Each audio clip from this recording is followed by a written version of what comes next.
reposo, salimos fuera de la puerta, junto al río, donde solía hacerse la oración, y sentándonos, hablamos a las mujeres que se habían reunido. Entonces, una mujer llamada Lidia, vendedora de púrpura de la ciudad de Tiatira, que adoraba a Dios y estaba oyendo, y el Señor abrió el corazón de ella para que estuviese atenta a lo que Pablo decía. Y cuando fue bautizada y su familia, nos rogó diciendo: si habéis juzgado que yo sea fiel al Señor, entrad en mi casa y posad. Y nos obligó a quedarnos. Padre, gracias por esta santa palabra. Gracias por esta congregación también que hoy la va a escuchar. Gracias por hablar a nuestras vidas. Gracias, Señor, por tu palabra viva, en el nombre de Jesús. Siéntense, por favor. Quiero hablar sobre la soberanía de Dios en la salvación. Oiga bien esto, la soberanía de Dios en la salvación. ¿Y qué quiere decir esa palabra? Quiere decir que Dios decide la salvación de cada persona. Y aquí tenemos un magnífico ejemplo. Hay señales de cómo Dios trabaja en la vida de una persona que se llama Lidia, una mujer. Saben que los ejemplos de las mujeres que ejercen liderazgo en la Biblia no son muy comunes. Usted puede leer la Biblia y se va a encontrar con que las mujeres sí están ahí, pero en posición de liderazgo no muchas veces. Pero qué bueno que están ahí. Y no es que Dios no las tome en cuenta, Él las toma en cuenta. Pero aquí tenemos un ejemplo muy bonito de cómo Dios trabajó en esta mujer ejerciendo su derecho de salvar. Dios tiene el derecho de salvar a los que Él quiere. Qué bueno que nos ha llamado a nosotros, ¿verdad? Qué bueno que hemos sido llamados para ser parte de la familia de Dios. Bueno, lo más hermoso acá es saber que Dios visita a una familia. El Señor visita a una familia. Hechos 16 es un capítulo que habla de eso. Ahí leímos un ejemplo que es el del carcelero de Filipos. Un ejemplo muy bonito también. Y es interesante también que Dios escoge a la persona que quiere enviar. No siempre envía a un gran predicador. A veces sí, pero a veces envía a la persona más sencilla para que vaya y dé el mensaje. Puede ser que le use a usted.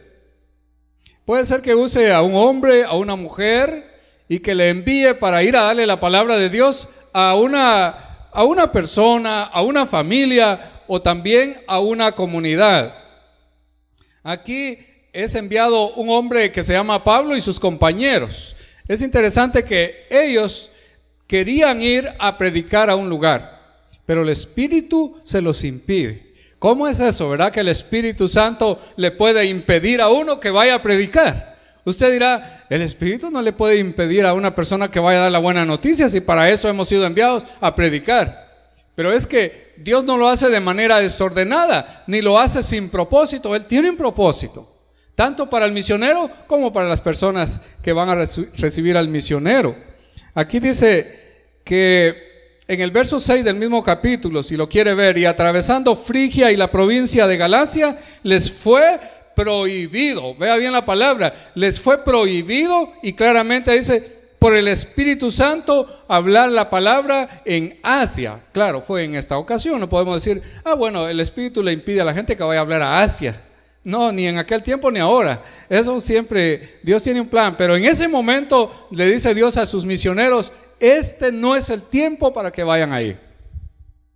Interesante que si usted va al verso 7 dice lo mismo. Y cuando llegaron a Misia intentaron ir a Bitinia, pero el Espíritu no se los permitió. O sea, otra vez una prohibición del Espíritu, con lo cual quiere decir que cada uno de nosotros tiene que estar atento a la voz del Espíritu de Dios, al llamado, a la comisión que da el Espíritu. Vamos rápidamente, veamos el verso 13. Dice en el verso 13 que un día de reposo, este es un día, el día sagrado para ellos. Alguien diría un buen día. Claro, es como decir ahora un día domingo, cuando uno aparta su tiempo para venir a la iglesia. Un día del Señor, un día donde celebramos el triunfo del Señor Jesucristo. Un día grande, un día de gracia, un día de oportunidad, se podría decir también. Y ese era el día de reposo, y ellos se fueron para hablar con las personas que se habían reunido, que por cierto Dios ya le había dado una visión al apóstol Pablo, diciéndole que fuera a predicarle, que alguien pedía que le fuera a predicar, y era este grupo que está acá, y era un grupo conformado por mujeres que Dios ama, que Dios invita, y las convocó, porque es Dios también quien convoca. Dice que estaban, ¿en dónde estaban? Fíjese en dónde estaban. A la orilla del río. No solamente el gran templo, la sinagoga, no solamente ese templo grande y suntuoso, ese templo decorado con oro, ese templo donde está guardada la ley y donde ofician los sacerdotes y los levitas y donde hay un coro especial. No solamente ahí se manifiesta la gracia de Dios, se manifiesta en este caso a la orilla de un río. ¿Qué estaban haciendo ahí? Dice que las mujeres estaban reunidas, y estaban reunidas precisamente con el propósito de aprender más de Dios. Las mujeres cuando hacen sus planes, a mí me gusta, he visto grupos de mujeres que, no acá, pero en mi país, que como el clima a veces es tan difícil, entonces se reúnen en las mañanas y hacen la reunión de mujeres. Y ahí están cantando y están orando en las mañanas. Yo digo, qué bueno que las mujeres hagan eso, porque dicen que allá las mujeres todavía no salen mucho de casa para trabajar. Aquí es un poco más difícil, ¿verdad? Porque a veces el hombre se queda en la casa y la mujer se va a trabajar. A veces, no estoy diciendo que siempre, a veces pasa eso. Pero en este caso ellas podían hacer eso y podían estar en ese lugar a la orilla del río, podían estar ahí con un propósito muy grande. Y si usted mira el verso 13 otra vez, dice que estaban ahí donde solía hacerse, ¿qué cosa? La oración. Pero la oración ahí significa también oración y meditación bíblica. Casi no hay partes en la Biblia que hablen de la oración sin la lectura de la Biblia.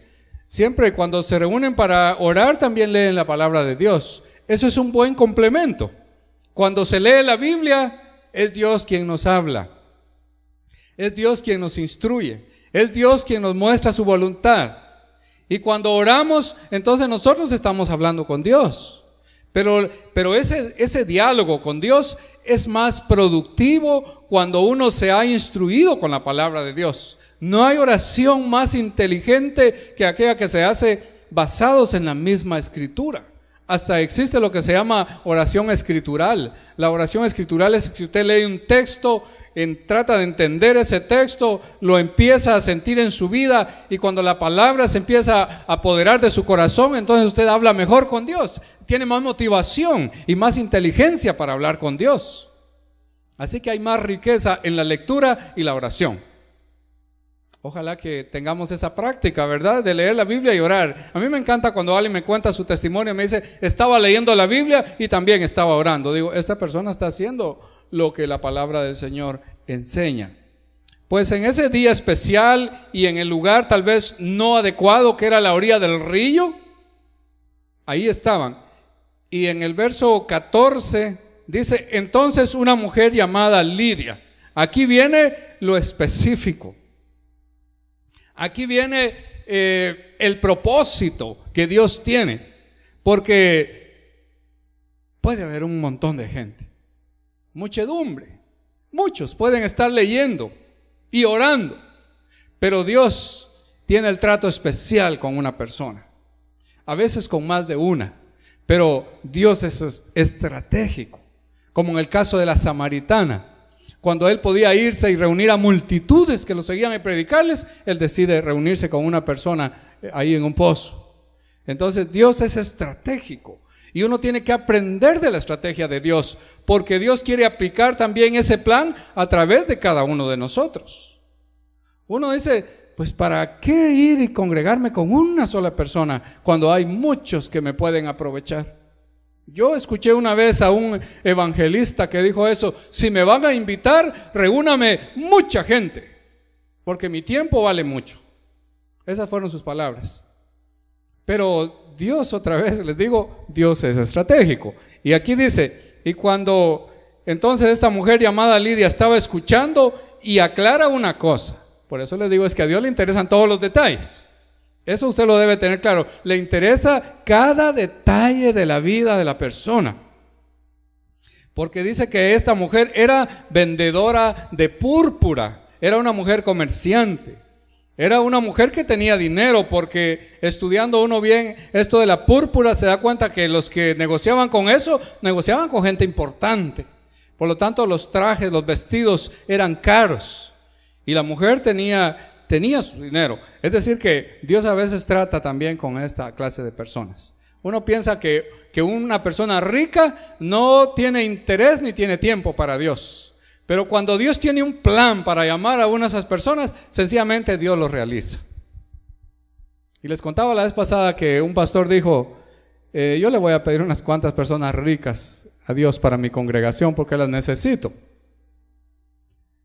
Tengo unos pobres ahí, y los pobres son bienaventurados en el reino de Dios, pero también necesito ricos que contribuyan para la misión. Hubieron ricos que contribuyeron para la misión de Jesús, que le servían a Jesús, que lo invitaban.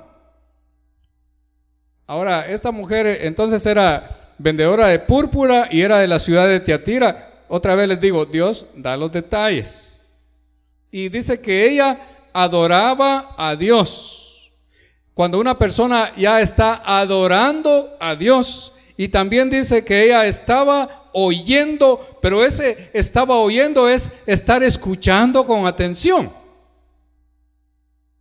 Porque puede ser que a uno le están escuchando todos, pero no están poniendo atención. Hay gente que le clava la mirada a uno, ¡fum! Y uno dice: esta persona sí que está tan atenta, pero su mente está en otra cosa. Lo que pasó que se quedó pensando en aquello, cayó en un éxtasis y está en aquello, pero se le quedó la vista fija hacia el que está ahí al frente. Pero nada que ver, no está interesada. No le interesa, y como no le interesa, su mente se desvió fácilmente a otra cosa, que es lo que le puede suceder a muchos y a muchas también. Pero esta mujer, ese de que estaba oyendo es que estaba escuchando con atención. Pero quiero aclararle algo: cuando una persona ya pone atención a la palabra y pone su mente y pone su corazón, el que está trabajando no es nadie más sino el Espíritu Santo. Él es el encargado de eso. Él es el encargado de tomar, de seducir ese corazón, de atraer la mirada, de atraer la atención de cualquiera, y así sea la persona más dura. Ayer estábamos en una clase con los que están capacitándose para líderes y hablábamos de eso precisamente, de lo que hace el Espíritu de Dios. Ahora, como ella estaba oyendo, dice, y el Señor abrió el corazón de ella. ¿Quién abrió el corazón de ella? ¿Quién abrió el corazón de ella? Ah, muy bien, fue el Señor, ¿verdad? Y claramente pues es el Espíritu Santo el que abre el corazón de la persona. Qué bueno por aquellos que sus corazoncitos ya han sido abiertos para el Señor. Y Dios abrió su corazón. Ahora, ¿para qué lo abrió? Claramente dice, Él abrió su corazón para que estuviese atenta a lo que Pablo decía. ¿Qué decía Pablo? El mensaje de Dios. Dios atrajo su atención, abrió su corazón para que pusiera atención, y al poner atención a esa palabra que Pablo decía, viene la conversión. Ahí es donde sucede la conversión. Fíjense bien, ¿cómo es el plan? Hasta donde vamos en este momento. Primero, los misioneros quieren irse a un lado. El Espíritu le dice, no, ustedes van a ir allá. Y se van a ese lugar. ¿Qué se encuentran? A un grupo de mujeres que en día de reposo y a la orilla del río están orando y leyendo las Escrituras. Y entonces Dios dice, aquí hay un grupo, pero yo vengo a tratar ahora específicamente con una mujer. Y es con ella con quien inicia ese trato, no con todas. Probablemente todas fueron beneficiadas, pero es con esta mujer, por ella vino, con ella tiene un trato especial. Es el momento para ella, es el momento de su salvación. Y por eso es que abre su corazón, está atenta, y cuando hay esa atención, lo que sucede es que el corazón empieza a sentir algo, empieza a moverse, empieza a palpitar muy fuerte y dice: se me quitó el velo, ahora entiendo, ahora sé lo que es el evangelio. Ya no solamente por lo que otros cuentan, ahora yo mismo o yo misma estoy sintiendo el poder del evangelio. Bueno, ahora viene lo que dice el verso 15. Que como ella se convirtió, ella entonces dice, cuando fue bautizada, o sea, nos está obviando un paso. No está diciendo literalmente que ella se convirtió, pero en ese tiempo, y es la enseñanza bíblica también, para que una persona fuera bautizada tenía que profesar el nombre de Jesús. Tenía que decir: yo creo en Jesús, yo recibo al Señor, Él es mi Salvador. Y entonces por eso ella dice que fue bautizada, y agrega: y su familia. Y su familia. Quiero aclarar que muchos tenemos ese dicho común y siempre se los estoy remachando porque quiero ir sacando un poco esa idea que la agarramos por ahí de ideas equivocadas, hasta de herejías bíblicas, que dice: la salvación es individual. Eso es un concepto muy común. La salvación es individual. Quiero aclararle que la salvación, cuando se trata de una familia, la salvación no es individual. No, por favor, hay que sacarse esa idea. Dios trata con el padre, con la madre, con los hijos, con las hijas y hasta con los que no son hijos ni hijas.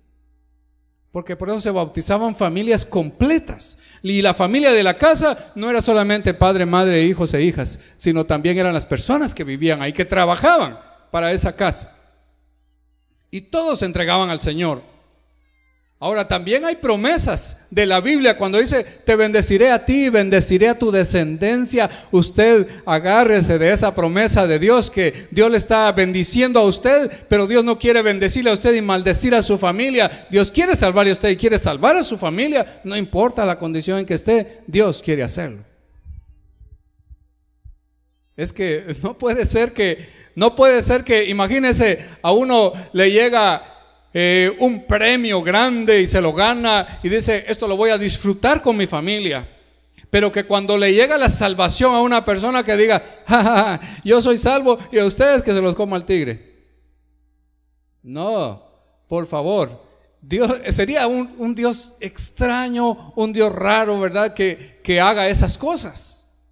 ¿Cómo Dios puede amarme a mí, pero aborrecer a mis hijos? ¿Cómo Dios quiere la salvación mía, pero la perdición de mis hijos?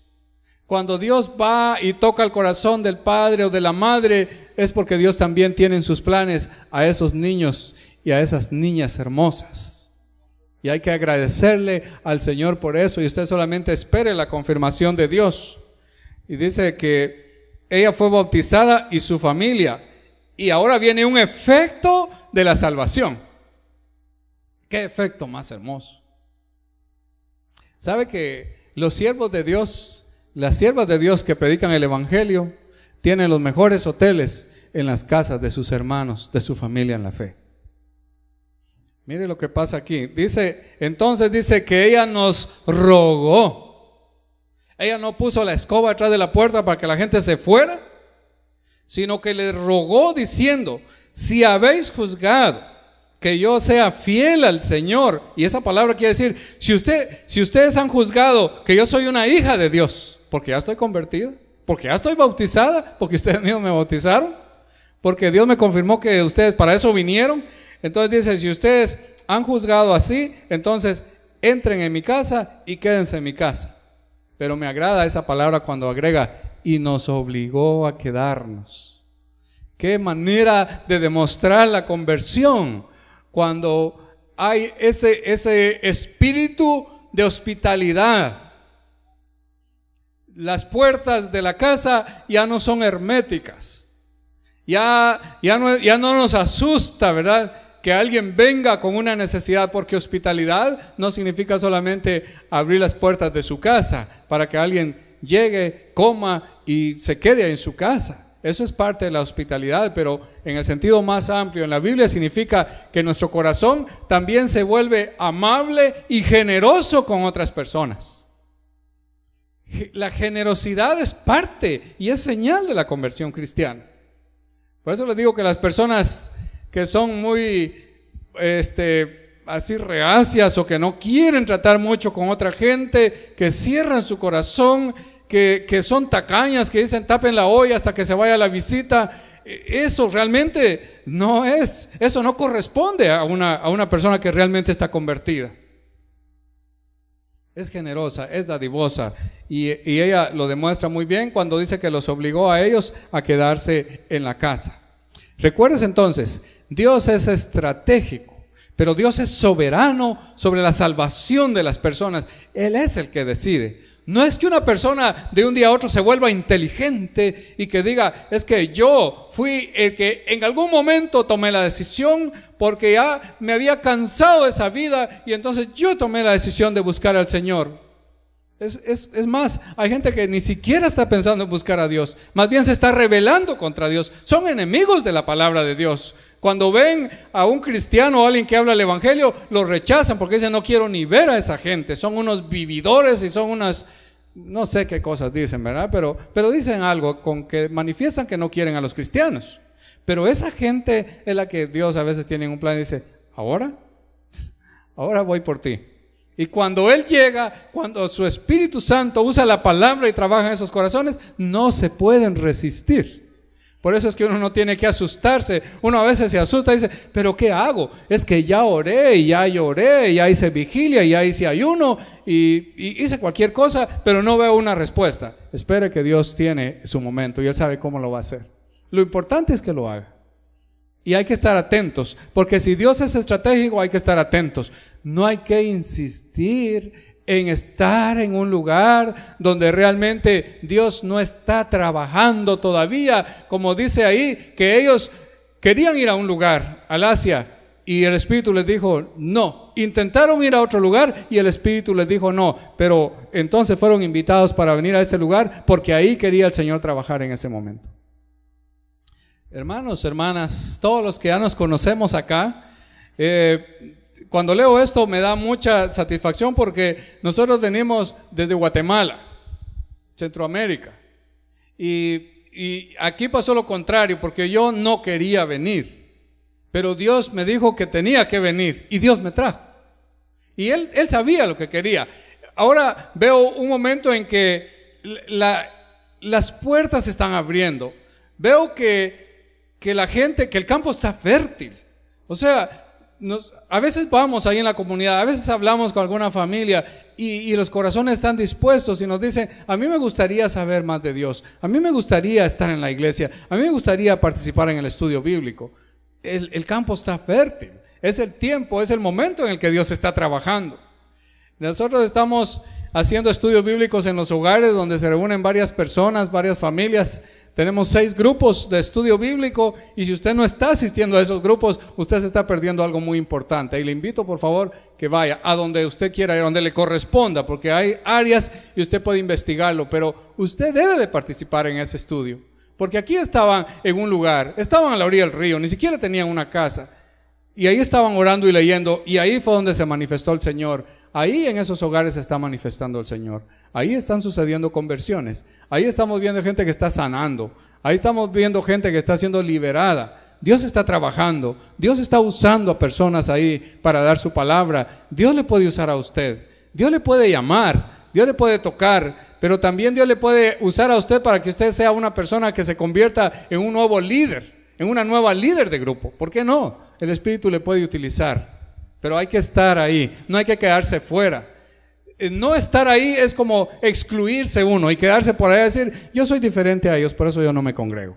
Por favor, reúnanse, haga su tiempo.